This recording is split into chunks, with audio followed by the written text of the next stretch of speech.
Welcome back. Now let's get to D.C. for a variety of reasons, by the way. But first, we'll start where President Trump is calling for an investigation into the high-profile endorsements of Kamala Harris during the 2024 campaign.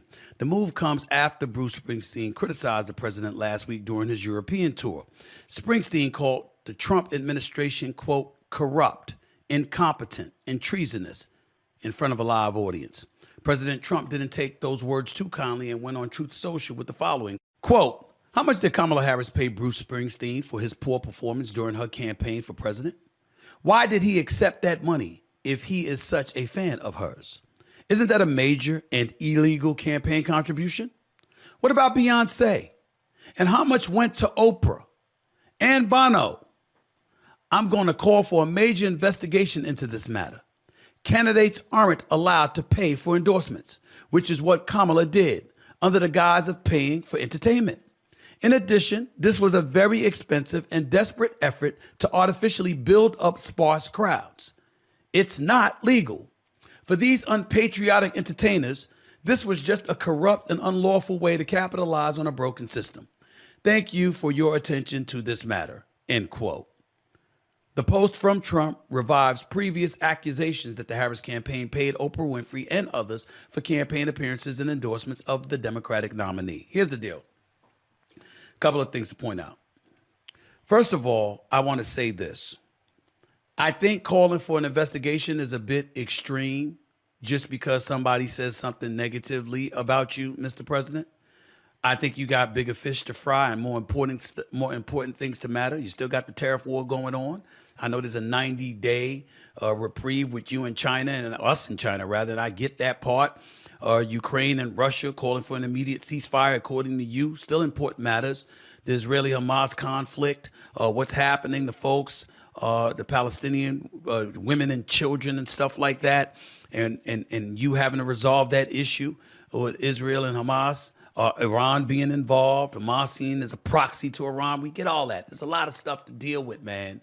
This ain't that important. So using the word investigation and saying that you're going to call for it is a bit extreme and, dare I say, dictatorial and unnecessary. Period.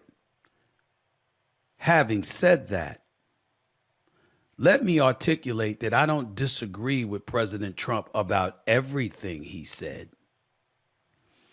I do think there's something to be said about going outside of this country and speaking about this country and its present administration that way. Let other people say that. But you, being an entertainer, going across the world, going across the ocean, wherever Bruce Springsteen was, and I forget for the moment where he was, and speaking against the president of the United States that way is problematic. Perfect. To give you a hypothetical, Stephen A. Smith has been outspoken, but if I'm overseas in France, Europe, Switzerland, or wherever, or Germany or someplace, I'm not going to be sitting in a foreign country talking about my president that way. Even if I didn't vote for him, he's still a president of the United States. And I'm not going to go someplace else speaking about him that way. I might touch on the issues. And I'm not saying you can't disagree with him. I'm not saying that you don't like a policy or an abundance of policies.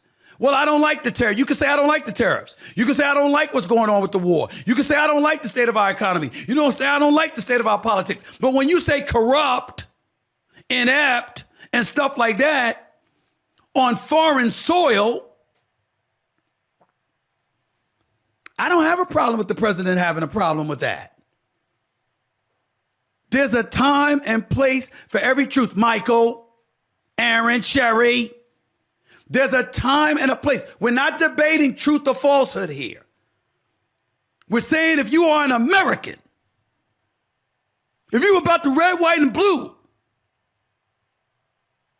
there's certain places you don't go and speak that way.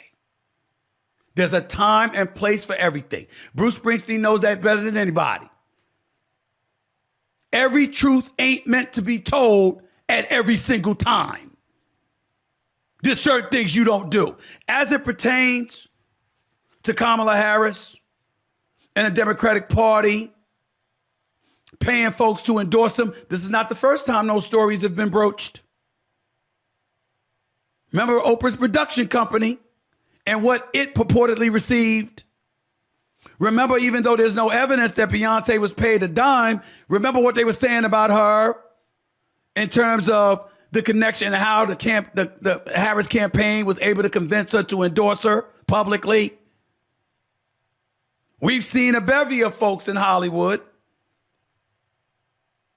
speaking out for Kamala Harris, but we also knew that they had spent about $1.5 billion. And we're asking ourselves where that money went and who got some of it and for what purpose. Those are legitimate questions, whether we like it or not. Whether we like it or not. So, again, I think the president should have bigger fish to fry. I don't think this should be a focal point. And I do think he comes across as a bit dictatorial, responding to Bruce Springsteen that way. However, don't sit here and say definitively he's wrong. We don't know that. Not with all the lies we've heard the Democratic Party talk about us. So let's just get that out the way right now.